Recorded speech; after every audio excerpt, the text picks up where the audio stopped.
Hi, thank you all for joining us tonight. I am speaking with several CVPMs and also some compassion fatigue professionals, and we're going to be talking about compassion fatigue and burnout in the veterinary field. It is a really big problem, especially right now. Veterinary hospitals have been open since the pandemic started. We never closed. And so a lot of our team members, leadership, everyone is really struggling with burnout and compassion fatigue and different mental anguish because there is so much work, and we're unfortunately experiencing short staff, short on doctors, and we're just really overwhelmed. So I'm speaking tonight with a few people to talk about this problem and hopefully come up with some solutions and ways of dealing with it.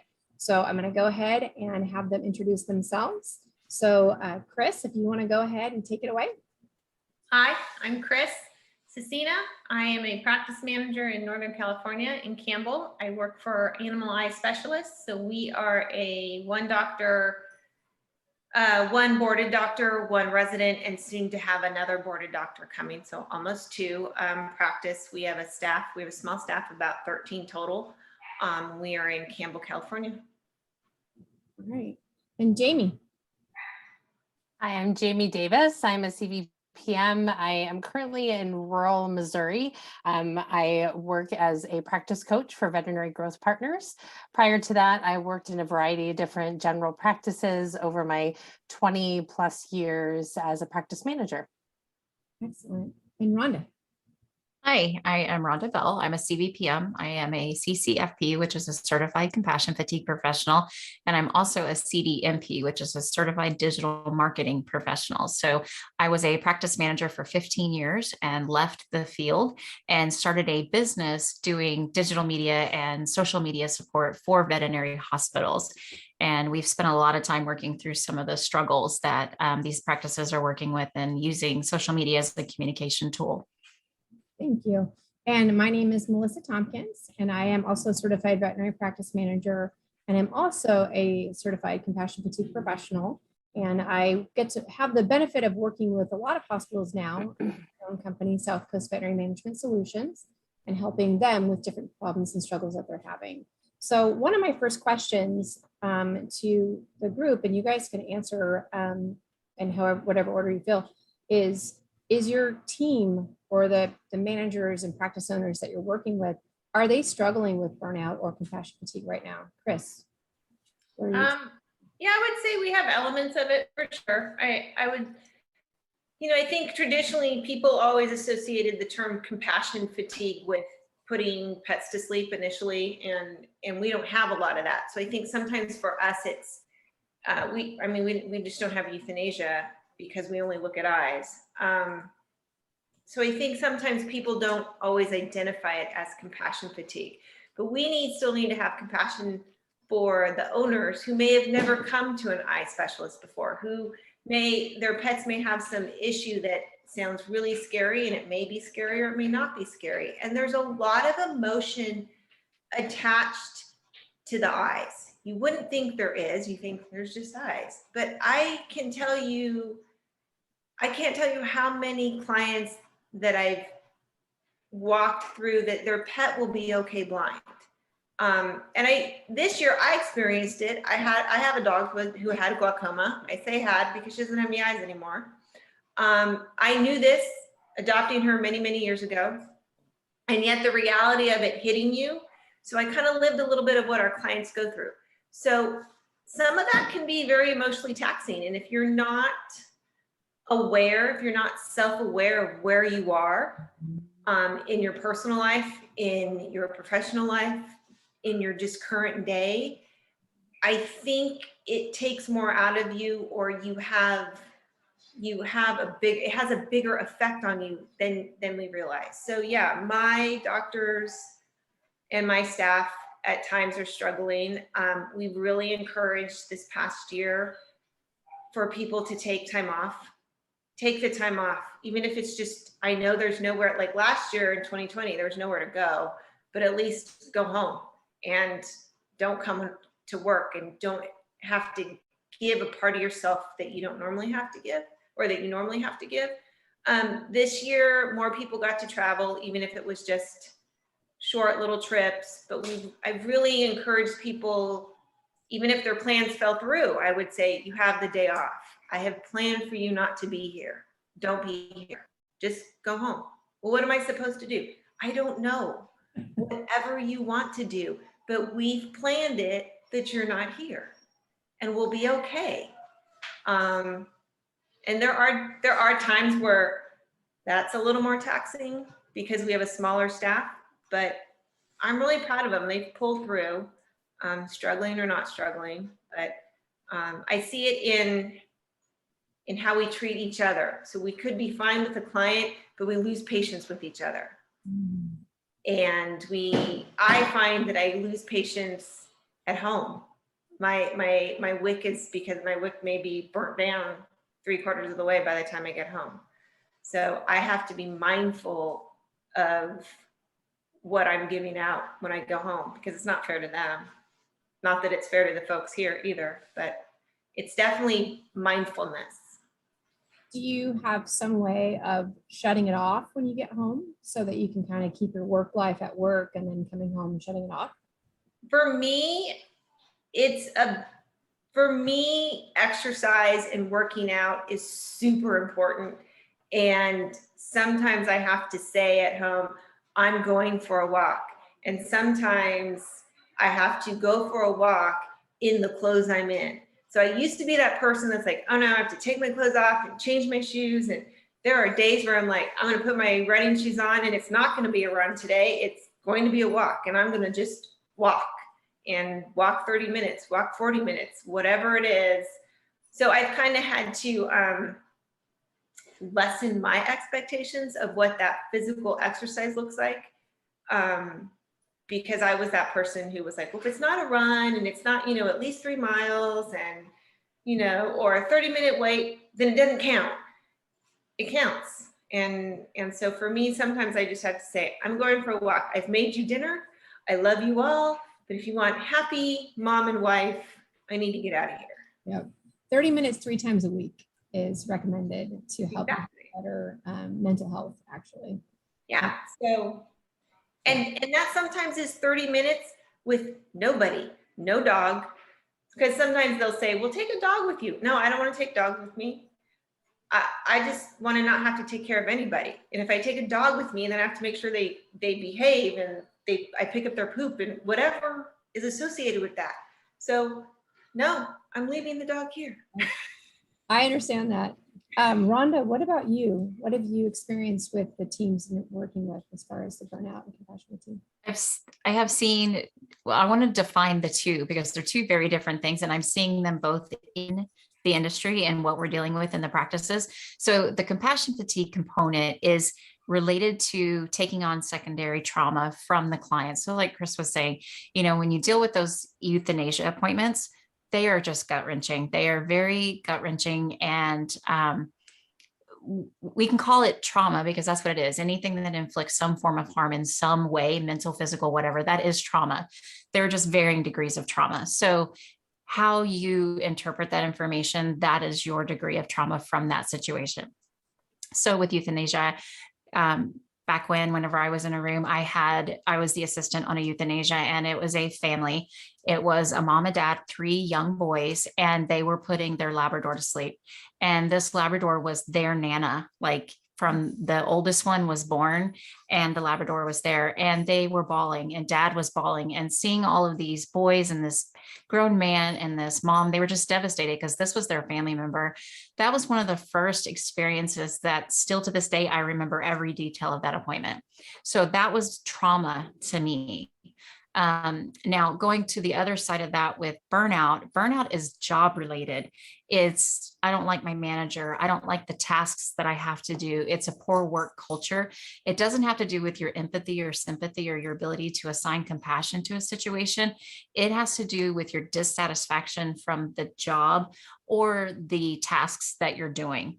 So you can get burnout from a volunteer position. It doesn't have to be pay related. It just means you're done. You're over it. You're tired of that routine. So there's the two differences. Compassion fatigue comes from when I have experienced repeated examples of trauma over and over and over. And I've hardened myself to it, and I've not allowed myself to cope and deal and feel the feelings, which we are all trained to just suppress, suppress, suppress, go to the next room, go to the next room, go to the next room. That's where we're building that compassion fatigue, is after a while, you can go into that room and not be fazed by that euthanasia. And that's when you need to question yourself. Are you starting to experience these things? So that's the difference between the compassion fatigue and the burnout. Now, what I'm seeing in my clients, and I'm on the consulting side of things now, and my clients are constantly reaching out.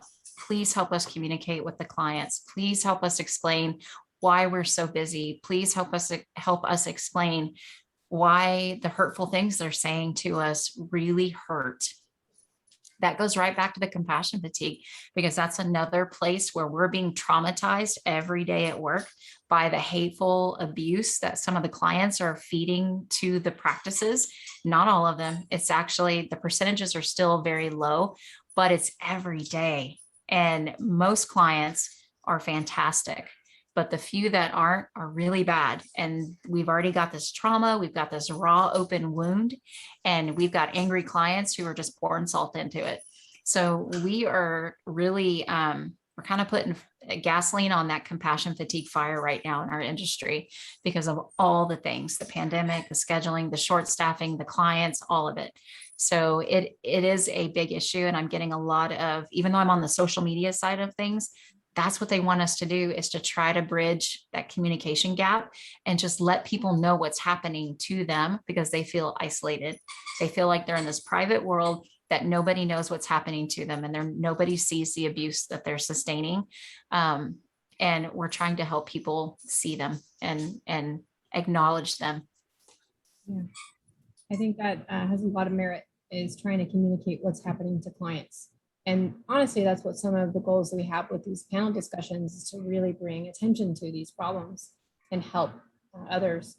And Jamie, you obviously work with, like, now is it like 100 and something hospitals you said? Yeah. So yeah, no, I have probably close to 150 hospitals that are my hospitals that I'm actively coaching. So and from all over, so all walks of life, all sizes of practices, large, small, mobile, brick and mortar, large variety. So what are the experiences? Experiences, and I'm glad Rhonda talked about the differences between burnout and compassion fatigue, because one of the things that I always kind of lean into is definitions to help me kind of understand the differences in what I'm going through and my team's going through. And I looked at burnout, just did like a quick Google search, and there's a definition that being burned out means feeling empty and mentally exhausted, devoid of motivation and beyond caring. And so when I read that, it really pinpoints a lot of what I hear from practices. But then the compassion fatigue part and that trauma that happens is layered in there too, because there's that trauma that people are experiencing by not being able to help all their clients, that trauma of not being able to get clients in for 4, sometimes 8 weeks. I've had some people say they're booked out 4 months. I mean, it's crazy. And then the fact that they're even further traumatized when there's an emergency and they can't get that emergency in, and they send it to an emergency clinic, and that emergency clinic can't get them in either. So there's so much trauma that's happening in our inability to see all of our patients that I think is really feeding this monster right now. But definitely that burnout is then, I think, a result of a lot of that, because, I spoke to one practice who basically was like, yep, I don't really like people at all anymore. Like, really, I mean, she, was even struggling to, I think, find any joy in what she was doing. And that's really hard to hear. And of course, being on the consulting side of trying to help people find solutions to when somebody gets to that point, it can be really tough to, I mean, you can't really backpedal from that. It's that whole, going on a bear hunt, right? Like you can't go around it, you can't, can't go over it, can't go under it. You have to go through it. And that is really what's happening right now is people have to go through this. And some people are going through it alone. Some people are going together as teams. So I'm starting to hear more. I mean, there are definitely those client interactions, which are super impactful to this, those really bad client interactions.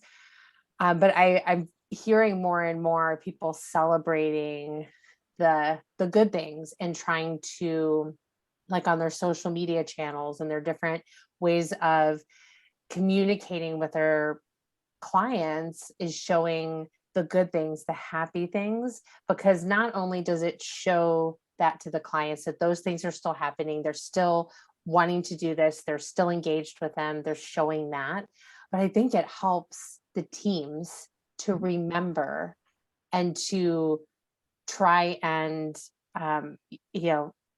work in the positive direction from all that trauma that they're going through, like doing something to really treat that trauma, I guess you would say, is by just infusing as much positivity in their communications and just recognizing those really good times. Because, I forget the ratio, but I know, you hear a bad thing, you remember it for, you hear that much more than, the number of positive things you have to hear until you really like soak that in. Right. So, and I always found that with team, right. You would give them a constructive criticism, but then you have to tell them about 15 great things they did for them to even hear that they have all these great things they did. So I think that's what teams and leadership is trying to start doing, is recognize that, celebrate those times, to try and make the really bad interactions or the really challenging things that they go through not as as impactful, like not hit as deep. So I hear a lot of that. So I mean, I'm very fortunate with working with practice, like with coaching people.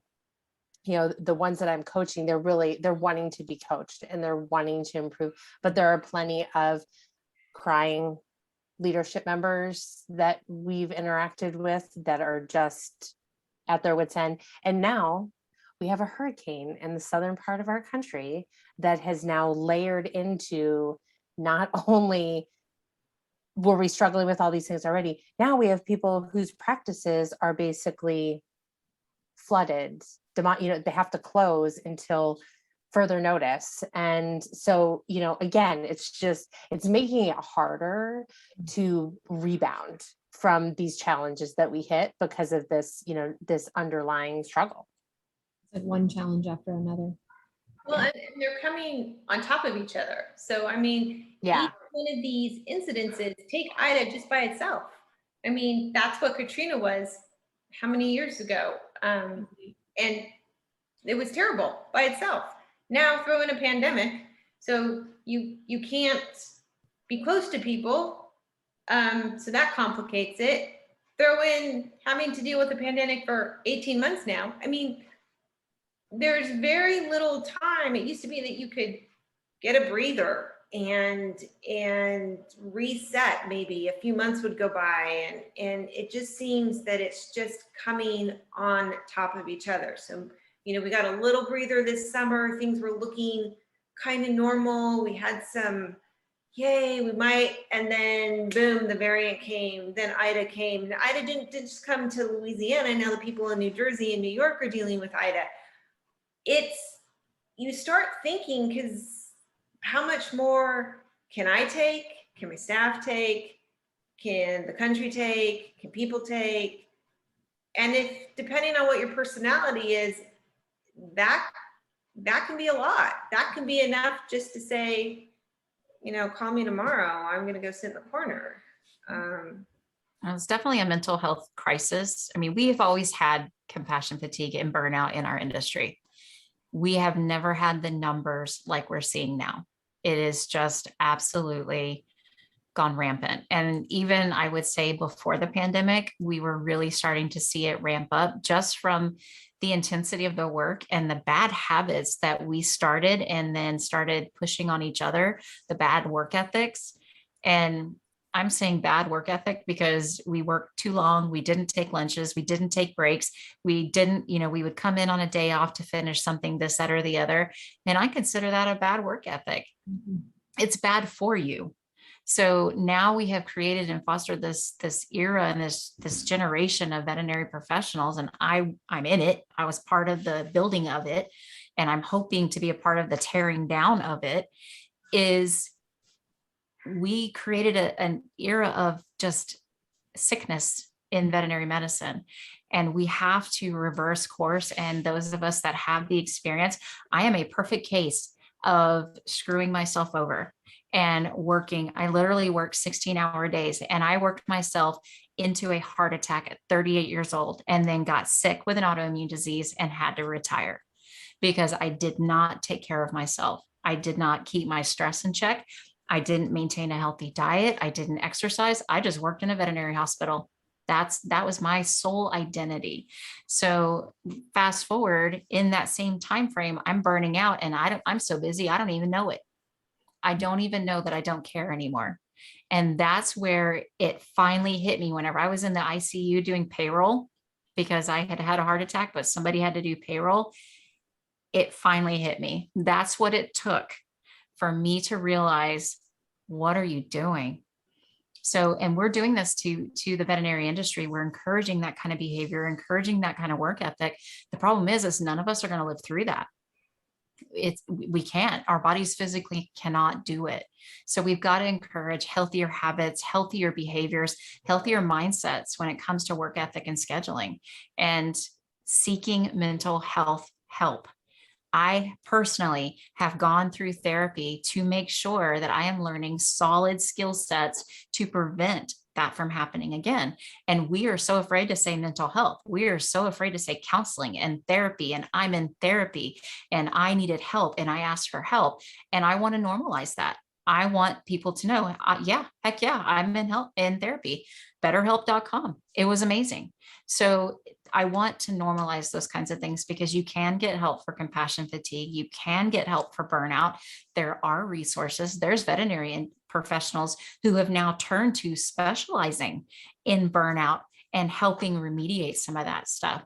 So we are in a mental health crisis, and we need to, I don't like the phrase dig yourself out, because digging still means digging, but we need to crawl ourselves out. And that's where people like us and lots of other great people in our industry are working so hard to do it. And what would you guys think of ways to, because we obviously, I totally agree with you, but we can't just say, you don't have to work as hard, you don't work as much. I know there's hospitals that are emergency hospitals, and they can't give everybody the weekend off because they're open 24/7, or they're open at night or whatever. So what would you suggest, if you guys can think of like one tool that you suggest a practice owner or manager or leader can help their team, give them something to deal with the burnout, whether that's making sure they take a lunch or giving them tools for self-care, or like, what would you guys think would be something that they can do?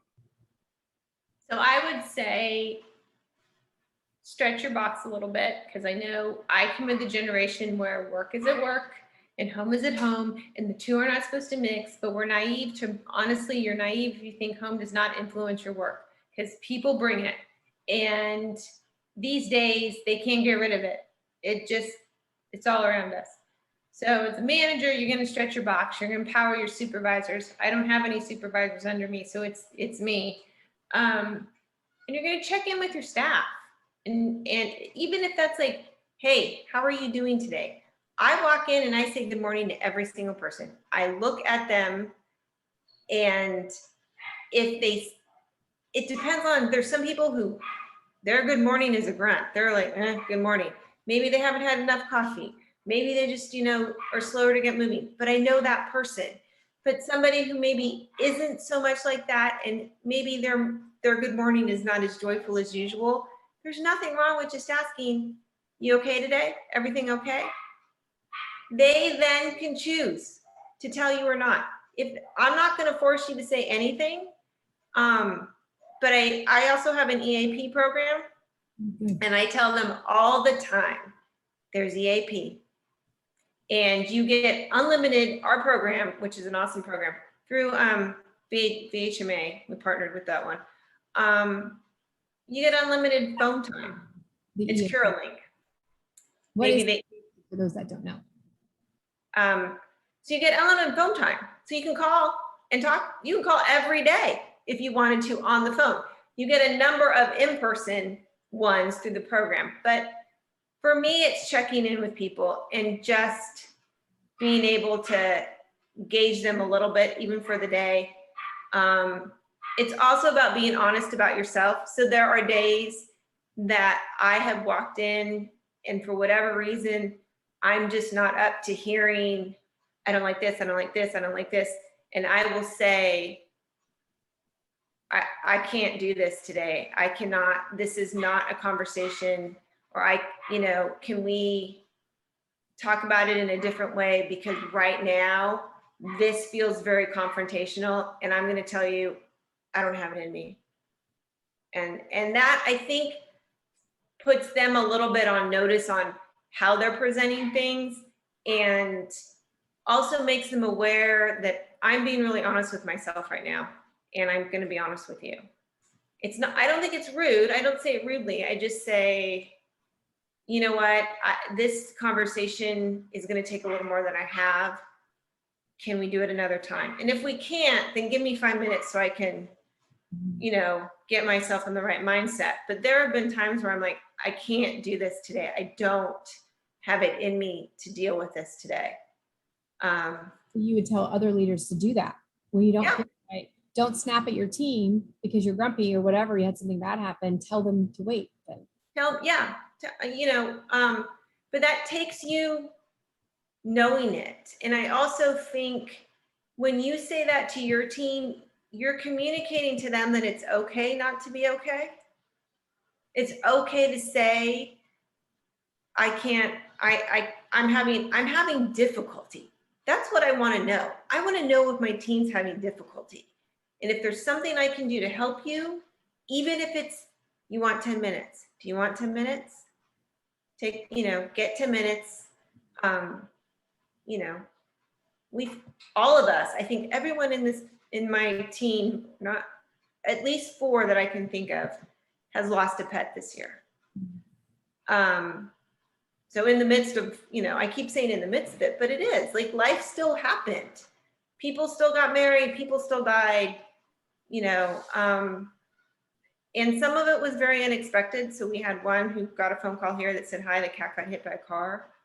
That was a hard one for her. And so it was about just giving her some time, checking in with her. Can you do this? I try to be, I'm a very direct person. So I try to be direct with, tact and empathy. So there was a little bit of, I don't have another receptionist to work today. So if you can do it, I'd love it. If you can't, I need to know. I just need to know so I can deal, so to speak.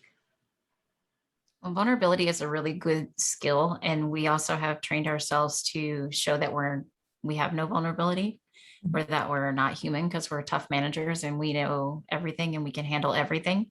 But when you show that vulnerability to your team, it allows them to be vulnerable and show their vulnerability as well. They're going to be more able to tell you that they're not okay. But if you run around telling everybody, nope, I'm okay. Nope, I got this. Nope, everything's great. They're going to know that you've set the bar that high, that they've got to try to reach that, because they don't want to be the one that's got a problem. Not when you're handling all your crap and look at the crazy stuff you do.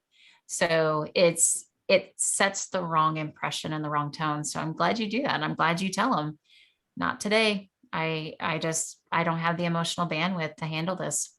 And it opens that door for them. So that's excellent. So Rhonda, what would you tell people if you're giving advice to a leader to help their team, or how to help their team? I have unpopular advice. In veterinary medicine, we never closed, We never changed our hours. We never deviated from the plan. And I would ask them to really take a hard look. How much do Saturdays really make you? You know, how much does that extra hour at the end of the day really make you when it's costing you team members?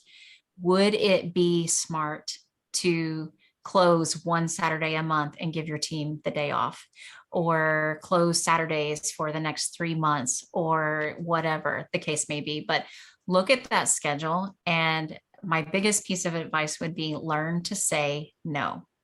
Say no to the last minute appointment. Say no to the things that don't have to happen today, because you're burning your teams. You are absolutely burning your teams by being afraid of saying no.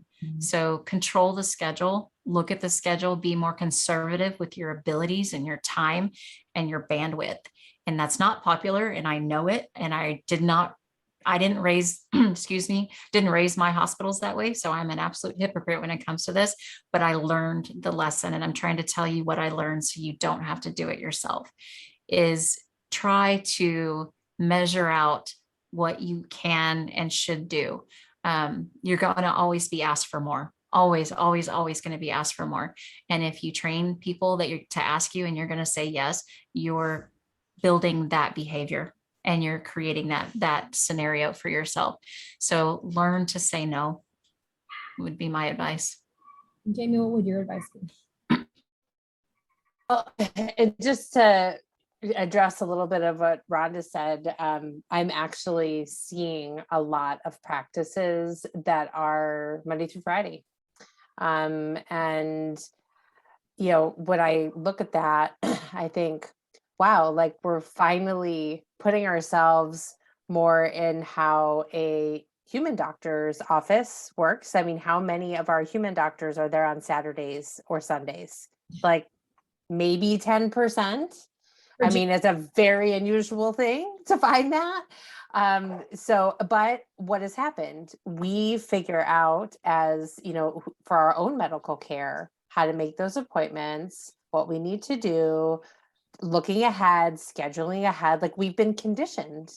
And the reality is that we've conditioned pet owners that were available all the time, late hours, weekends, 7 days a week, as general practices, not just emergency. But now we're reinventing ourselves, and there's urgent care practices popping up, veterinary urgent care. So a little bit of it. So they're daytime hours, but they're functioning on essentially a walk-in basis. And so, you know, that's one of the things I love about vet med is we find these ways to reinvent ourselves all the time. We're super good at pivoting.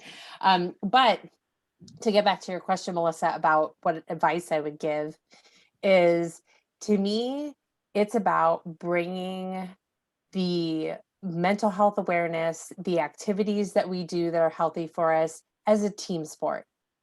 Because if any of you have ever heard stories from Dr. Becky Kroll, she is like my poster child for doing this in practice, because she takes those things are her core values. Those things she bases her team and her practice culture off of, and makes those part of the work environment. So closing for Nerf gun wars in the hospital, and making health and fitness a thing that they do as a team. Because we oftentimes say, you know, okay, you know, go home, practice your self-care, take care of yourself.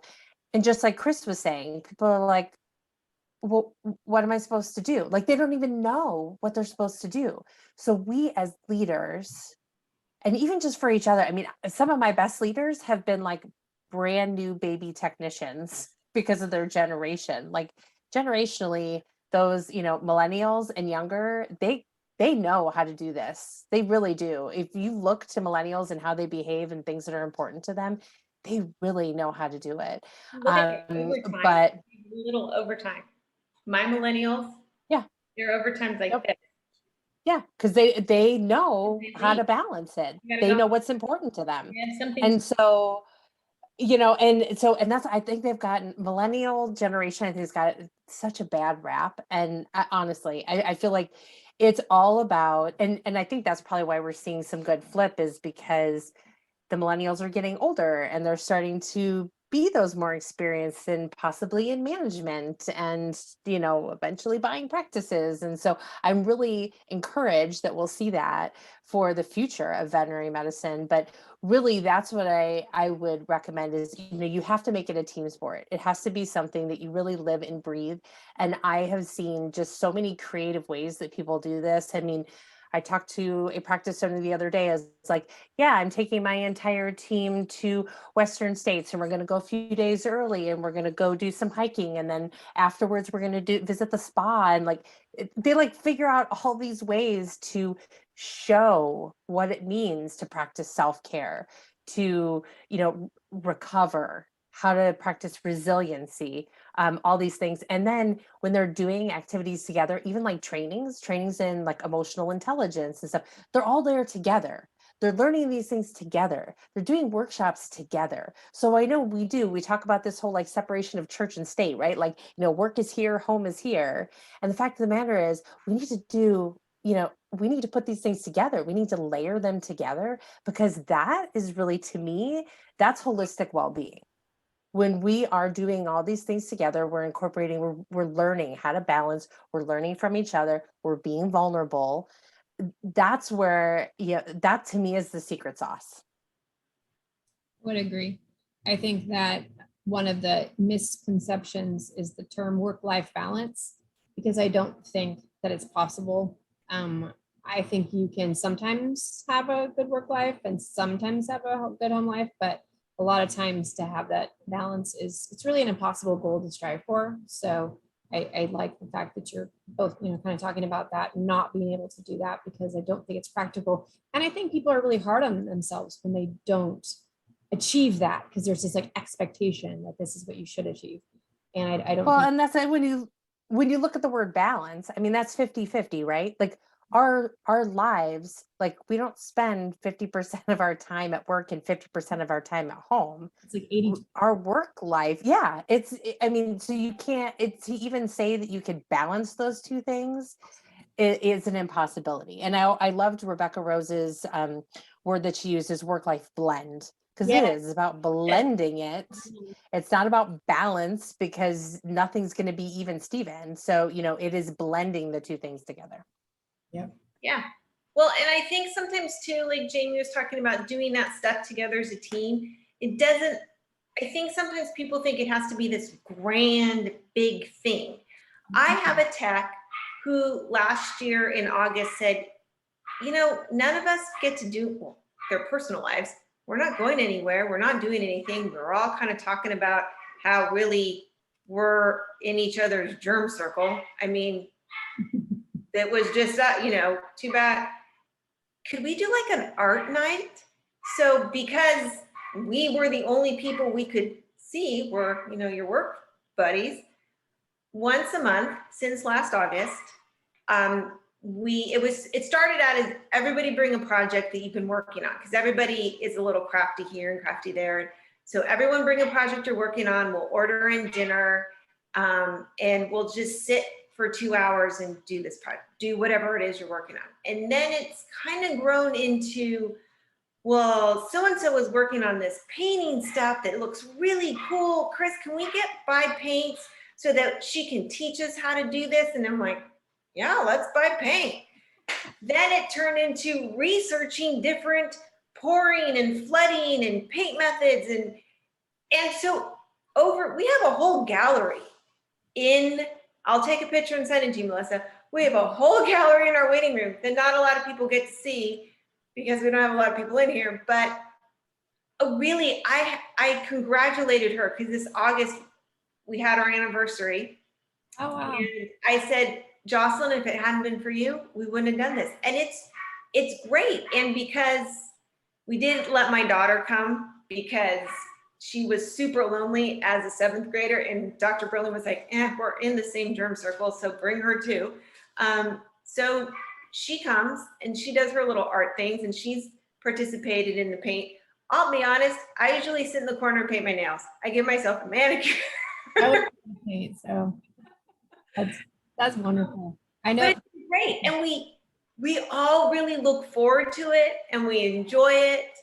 And this month we didn't do art night, but we did, she developed a game because a lot of my techs are going to their ophthalmology certification as a technician. And so she developed a quiz game to help study. They ordered in dinner, she put it on a computer. She put a lot of work into it. And so I told her I'm going to give her the designation of our recreation coordinator. It's awesome. Because that's what she does. And she's like, and then of course in her next sentence was like, oh, I've got to pick the night for art night for September. We can't forget. We try to theme it. In October, we did pumpkins. In December, we did ornaments. Yeah, it doesn't have to be a big thing. It can be, you could be game night if everyone brought in a board game and people, if that's what people like to do. I don't, so we don't do game night, but I don't do, like Nerf gun wars that Dr. or Pruitt. Nerf gun. Yeah, exactly. But 10 minutes, she has a sign that says, get your Nerf gun and go outside. And for 10 minutes, they shoot each other in the parking lot. And then they go back to work. yeah, we do it after work. We pick a Friday. Even if you don't work on Friday, you're welcome to come. So it's open to everybody. Just tell us if you're coming, because when we order dinner, we'll include you in it. We close, we make sure that you can imagine, we make sure we close on time. That day you're out. At that day, we're on time. We did do one surgery. One surgery did happen, but the rest of us did our night, and there was a little bit of the team that had to go in and do an emergency surgery. But most times we're out on time that day. They do the whole little setup. It's awesome. I'm super proud of them. Yeah. There's a hospital in Southern California that the manager moved to a new city, and there was taco trucks, and it was on Tuesday nights. And so it became taco truck Tuesday night, and it wasn't always Mexican food. It was all these different trucks that were by her house. And so it slowly evolved into every Tuesday, as many team members would come, and they would do the taco truck night, and then they would watch a movie together. And that doesn't work at every hospital, but I love the concept of finding something that might work for each hospital. And at her hospital, the movie night taco truck, and she posts pictures all the time that she shares. And I'm like, I want to crash your work dinner because this looks really fun and really good. So I love the idea of trying to do something together as a team, whether it's during work hours or after work hours. It's just recognizing that you need to sort of have that fun time. And sometimes you need it by your family. I get that too, but I think when you can do it, wonderful. Yeah. Well, and you pretty much just gave like the best pro tip, Val, because doing those activities, making that part of your culture, what you do, and then sharing it on social media spaces, do you realize how big of a recruiting tool that is? That is huge. You want people to join your team? I would join a team that was doing taco trucks every Tuesday and watching movies. I would be like, sign me up. But yeah, I mean, that is, and that's why right now when people are like, I'm not doing any marketing because we're so busy, I don't want to market to concept, like market for your recruiting. Recruit, show all the awesome things that you do, get that out there. Because that every applicant, they're going to your Facebook page, they're going to your Instagram, they're, whatever social media platform that they go to, they are going there. They're going to your website. So your website better be on point, and you better have position stuff and real, like what you do, how awesome you are. You have to show that. So that's a huge pro tip right there, Mel, because if there's anything we're hurting for, it's amazing people. And, that I know lists of people that would suck in to see, like, wow, like what an amazing team that is. That's a team that I want to be part of. And, we don't have to preach that, we have animals that we have in our facilities. Like there's a big, gold star for everybody because they want to work with animals. It's about more than that. Like we can't get away with the fact that we're like, oh, we work with the animals and we help animals and we help people and all the things that fill our cup, right? It's more than that now. And when you do that kind of stuff and you put it out there, it's going to attract candidates, and yes, I know that the applicant pool is smaller, but boy, you shine above others when you're doing that kind of stuff and you're showing people that you're doing it. And clients love that stuff. They love to know that we are more than just the white coat, that we are, they celebrate with us. They think it's amazing. I mean, what client who's a great client doesn't like bring you cookies at Christmas time and send you cards, on holidays and shares their life stories with you? I mean, we're part of their family. And that's what they want to celebrate with us. They want to see all these things too. So yeah, market the heck out of that stuff, because when you really take care of your team and you really connect, you're going to connect with more than just your team when you show it. Makes a difference. Also too, I've been interviewing for a receptionist this past couple weeks, and I do take them through the waiting room and I do show them our gallery. And I say, this is all our staff art. This is what we've done. And I explain art night. I also explain it's not mandatory because I don't want to scare people to think that we're going to be all up in their, near now your social life. But I've had a couple people say like, wow, you guys did this? Yeah.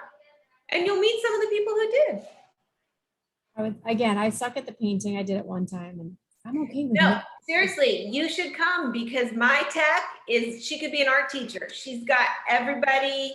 She'll tell you how to do it. She goes home and does it at home and then tells us what worked and what didn't work. Well, next year in June, I'm going to San Francisco to Pack Vet most likely, so I might stop by. Okay, I'll tell you what Friday we're going to do art night, because Thank you. I will tell you, even after pandemic, art night staying. It may evolve into something else, but art night will be staying. It's important. It reminded me one of the things that we used to do in the practice, and it's not as grandiose as art night. I love that. Is we would assign, or team members would earn radio controller of the day. So they would, based on if a client complimented them, based on different factors, and the leadership team would pick who it is. And we would kind of just actually rotate fairly through everybody, but we would pick who it is and they get to control what music we listen to that day in tech. And so they were the radio controller. And it was kind of funny because people were like, oh, not country. And we're like, nope, you do not get to do that, because I'm a Texas girl and I was in California, and they would be like, don't do it. I'm like, doing it. And so I would turn on country and we would just, boot scoot all day long. So it was kind of fun that, you got a radio controller, and it was all just based on, are they showing our core values? It's just, who is that representing? What are they doing? How'd they earn it? That kind of thing. And then another thing, I wrote an article recently and I did some research, and one practice did something so amazing that I thought, man, why didn't I think of this? But they actually got to earn tickets throughout the year based on various things. So doing good deeds, helping team members.